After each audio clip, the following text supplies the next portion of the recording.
WBSSC second SLST 2025 সালের যে notification, সেই নোটিফিকেশনকে চ্যালেঞ্জ করে মহামান্য কলকাতা হাইকোর্টে যে মামলা হয়েছিল, সেই মামলার গত 1 জুলাই যে শুনানি হয়েছিল 18 নম্বর কোর্ট থেকে অনারেবল জাস্টিস সৌগত ভট্টাচার্যের এজলাসে, সেই মামলার শুনানিতে কি হয়েছিল সেই বিষয়টি পুরোটাই আজকের এই ভিডিওতে তুলে ধরার চেষ্টা করব। এছাড়াও মহামান্য বিচারপতি কি অর্ডার দিলেন, 2016 সালের এসএলএসটির যে রুল ছিল সেই রুলেই কি নতুন করে পরীক্ষা নেওয়া হবে কিনা, এই যে নতুন রুল ফ্রেম করা হয়েছে সেই রুলটার বিষয়ে কোন কোন পয়েন্টে যারা মামলা করেছিলেন তারা আপত্তি তুললেন, মহামান্য বিচারপতি কি মন্তব্য করলেন, এই সমস্ত বিষয় নিয়ে আজকের এই ভিডিওতে ডিটেলসে আলোচনা করার চেষ্টা করব। অনুরোধ করব আপনারা ভিডিওটি পুরোটা দেখবেন, কোনো অংশে স্কিপ না করে। তো পিটিশনারদের পক্ষ থেকে মূলত সওয়াল করছিলেন সিনিয়র আইনজীবী মিস্টার অনিন্দ মিত্র এবং ডব্লিউবিসি এসএসসির পক্ষে ছিলেন মিস্টার ভট্টাচার্য। তো মিস্টার মিত্র যেটা বললেন প্রথমে, যে 2025 এসএসসি যে রুল ফ্রেম করেছে সেটা নিয়ে তিনি কিছু প্রশ্ন তুললেন। প্রথম তার যেটা প্রশ্ন, যে টেন্টেড ক্যান্ডিডেট যাদেরকে এসএসসি এই 2025 সালের রুলস অনুযায়ী কিন্তু পার্টিসিপেট করতে দিচ্ছে, সেইটা কিন্তু তাদের পার্টিসিপেট করতে দেওয়া উচিত নয়, বা সুপ্রিম কোর্টের জাজমেন্টে কিন্তু তেমনটাই বলা হয়েছে যে টেন্টেড প্রার্থীরা নতুন পরীক্ষায় পার্টিসিপেট করতে পারবে না। এছাড়াও তার দ্বিতীয় যে অভিযোগ সেটা হচ্ছে 2016 এসএলএসটিতে 45% নম্বর পেয়েও কিন্তু পরীক্ষায় বসা যেত, কিন্তু এখন যে নতুন নিয়ম করা হয়েছে সেটাকে পরিবর্তন করে ন্যূনতম নম্বর 50% করা হয়েছে। তো এই সময় অনারেবল জাস্টিস সৌগত ভট্টাচার্য গুরুত্বপূর্ণ মন্তব্য করলেন। তিনি মিস্টার মিত্রকে বললেন যে এই যে আপনারা মামলা করেছেন সেখানে যেটা সমস্যা সেটা হচ্ছে এসএসসির যে নোটিফিকেশন 30শে মে দিয়েছে সেটা তো strictly in terms of honourable supreme কোর্টের অর্ডার 17 এপ্রিল অনুযায়ী, এবং সুপ্রিম কোর্ট এসএসসিকে টাইম শিডিউল ডিরেকশন দিয়েছে। তো আজকে যদি এই নোটিফিকেশনের ওপর হস্তক্ষেপ করা হয় তাহলে তো সুপ্রিম কোর্ট যে টাইম শিডিউল এসএসসিকে বেঁধে দিয়েছে সেটাতেও হস্তক্ষেপ করা হবে। তার ফলে মহামান্য বিচারপতি পিটিশনারদের অনুরোধ করলেন যে তারা যেন অ্যাপ্রোপ্রিয়েট ক্ল্যারিফিকেশনের জন্য মহামান্য সুপ্রিম কোর্টেই যান, কারণ হাইকোর্টের কাছে এই বিষয়ে কোনো ইস্যু কিন্তু আর অ্যালাইভ নেই।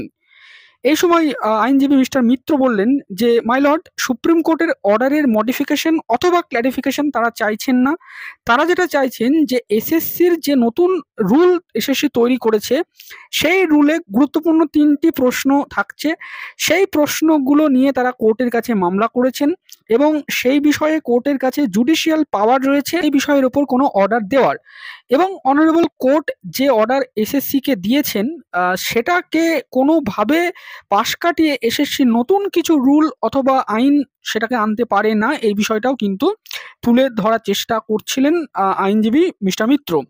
তো এই সময় মহামান্য বিচারপতি বললেন যে দেখুন, এখানে যেটা সমস্যা যে এই যে নোটিফিকেশন, এই নোটিফিকেশনে যদি হস্তক্ষেপ করা হয় তাহলে যে সময়সীমা বেঁধে দেওয়া হয়েছে মহামান্য সুপ্রিম কোর্ট থেকে, এসএসসিকে সেটার জন্য এক্সটেনশনের প্রয়োজন হতে পারে, সেটা কিন্তু পারমিসেবল নয় অনারেবল সুপ্রিম কোর্টের 17 এপ্রিলের অর্ডার অনুযায়ী।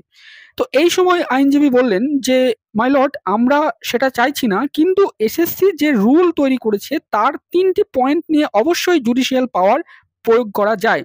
আমরা সুপ্রিম কোর্টের জাজমেন্টকে রিলাই করেই বলছি টেন্টেড প্রার্থীরা সিলেকশন প্রসেসে বসতে পারবে না, কিন্তু এসএসসি তার নোটিফিকেশনে সেটা উল্লেখ করেনি। কোয়ালিফিকেশনের মার্কসের আগে ছিল 45%, এখন সেটা করা হয়েছে 50%, কিন্তু সুপ্রিম কোর্ট অর্ডারে বলেছিল এবং হাইকোর্টের ডিভিশন বেঞ্চের অর্ডারেও বলা ছিল যে দোজ ওয়ার আনটেন্টেড ক্যান্ডিডেট, তারা 2016 সালে যারা পরীক্ষা কোয়ালিফাই করেছিল বা পরীক্ষা দিয়েছিল, পার্টিসিপেট করেছিল, এলিজিবল ছিল, তারা কিন্তু এই নিয়োগ প্রক্রিয়াতে পার্টিসিপেট করতে পারবে, কিন্তু এসএসসি এই যে নতুন নিয়মে 50% নম্বর করেছে তার ফলে সেখান থেকে তারা বুঝতে পারছে না। তো এই বিষয়টা নিয়েও কিন্তু তিনি প্রশ্ন তোলেন। তো এই সময় অনারেবল জাস্টিস বলেন যে এখানে কিছু ক্ল্যারিফিকেশন চাওয়া থাকলে আপনারা সুপ্রিম কোর্ট থেকেই নেওয়া উচিত, কারণ সুপ্রিম কোর্ট অর্ডারে এসএসসিকে এফিডেভিট দিতে বলেছিল, ফলে সুপ্রিম কোর্ট ম্যাটারটি দেখছে। এবং মহামান্য বিচারপতি এটাও বলেন যে তিনি চাইলেই অর্ডার দিতে পারেন, কিন্তু যেটা সমস্যা সেটা হলো সুপ্রিম কোর্ট 17ই এপ্রিল অর্ডার দিয়ে এসএসসিকে একটা টাইম শিডিউল বেঁধে দিয়েছেন এবং এসএসসিকে একটা এফিডেভিটও দিতে বলেছিলেন যে সেই টাইম শিডিউল মেনে তারা কাজ করছে কিনা। ফলে এই যে কোর্ট, এই কোর্টের কাছে আর কি কোনো স্কোপ আছে এই কোর্টের নোটিফিকেশনকে হস্তক্ষেপ করার জন্য? এছাড়াও ডিভিশন বেঞ্চের একটা কন্টেম্প পিটিশনে ডিভিশন বেঞ্চও বলেছিল যে তারা এই বিষয়ে কিছু বলবে না, সুপ্রিম কোর্টে এই বিষয়টিকে নিয়ে যেতে হবে। তো এই সময় আইনজীবী মিস্টার মিত্র বললেন যে মাই লর্ড, এখন যদি সুপ্রিম কোর্টে আমরা যাই তাহলে সুপ্রিম কোর্ট বলবে যে এটা তো আমাদের অর্ডারের পরে হয়েছে। এই বিষয়টি ভালো অথবা খারাপ অনারেবল হাইকোর্টেই ঠিক করুক। সুপ্রিম কোর্ট এখন যেটা পারে টাইম লিমিট এক্সটেন্ড করতে পারে।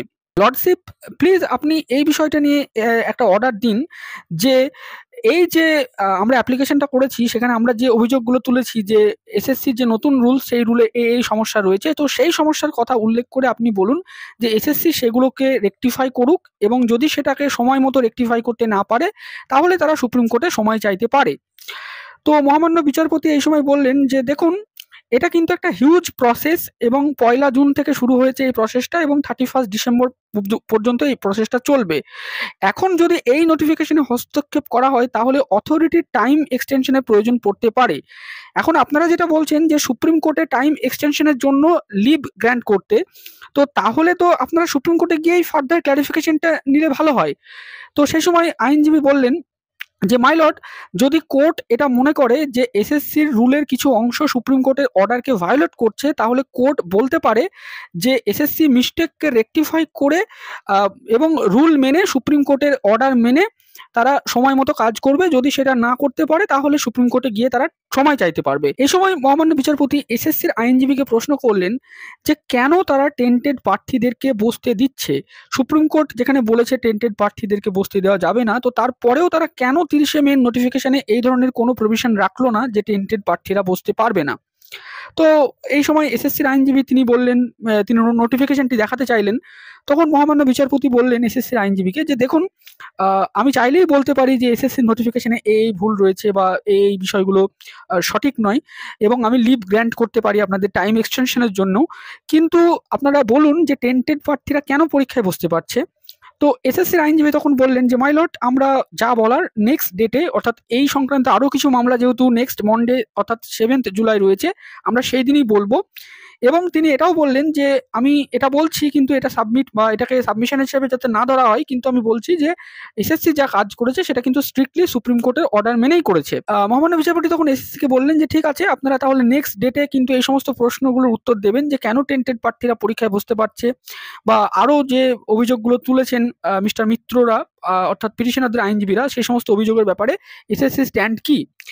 তো এই সময় এসএসসি বলল তারা নেক্সট ডেটে জানাবে। তো এরপরে মহামান্য বিচারপতি এই সময় একটি গুরুত্বপূর্ণ মন্তব্য করলেন এসএসসির আইনজীবীকে উল্লেখ করে যে দেখুন, সুপ্রিম কোর্ট যেটা বলেছিল যে আগে রিক্রুটমেন্ট রুলস অনুযায়ী নিয়োগ করতে আপনাদেরকে, তো আপনারা কেন এই সমস্ত জটিলতা করতে নতুন রিক্রুটমেন্ট রুল আনলেন 30 মে, তো সেই বিষয়টাও আপনারা কিন্তু ব্যাখ্যা দেবেন। তো এসএসসির আইনজীবী যেটা জানালো যে মাইলর্ড, তারা নেক্সট ডেটে সমস্ত কিছু তারা ব্যাখ্যা দেবেন এবং আমাদের রাজ্যের অ্যাডভোকেট জেনারেলও সেই দিনকে থাকবেন।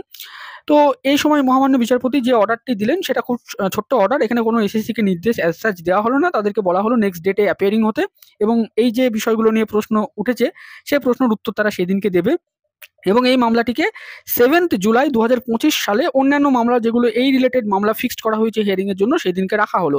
এখন সেই দিনকেই দেখার বিষয় যে এসএসসি কি ব্যাখ্যা দিচ্ছে, এই যে তারা নতুন রুল কেন এনেছে, কেন তারা এই সমস্ত চেঞ্জ করেছে আগের রুলের থেকে, এই ব্যাখ্যাগুলো এই বিষয়ে কিন্তু তারা এসএসসি জানাবে এবং সেই বিষয়ে মহামান্য বিচারপতি কিন্তু এই যে নোটিফিকেশন এসএসসি সেখানে প্রাইমা ফেসি কোনো হস্তক্ষেপ করতে চাইছেন না, তিনি সুপ্রিম কোর্টে যেতে বলছেন। এখন তিনি এই বিষয়ে কোনো হস্তক্ষেপ করেন কিনা সেটা আগামী সোমবার জানা যাবে। সোমবারের যা আপডেট অবশ্যই আপনাদের সাথে শেয়ার করব। আপনারা যারা নতুন আমাদের চ্যানেলে এই ধরনের আপডেট পাওয়ার জন্য অবশ্যই চ্যানেলটি সাবস্ক্রাইব করে রাখবেন। আজকের ভিডিওটি এই পর্যন্ত। ভিডিওটি শেষ অবধি দেখার জন্য আপনাদের সকলকে জানাই অসংখ্য ধন্যবাদ।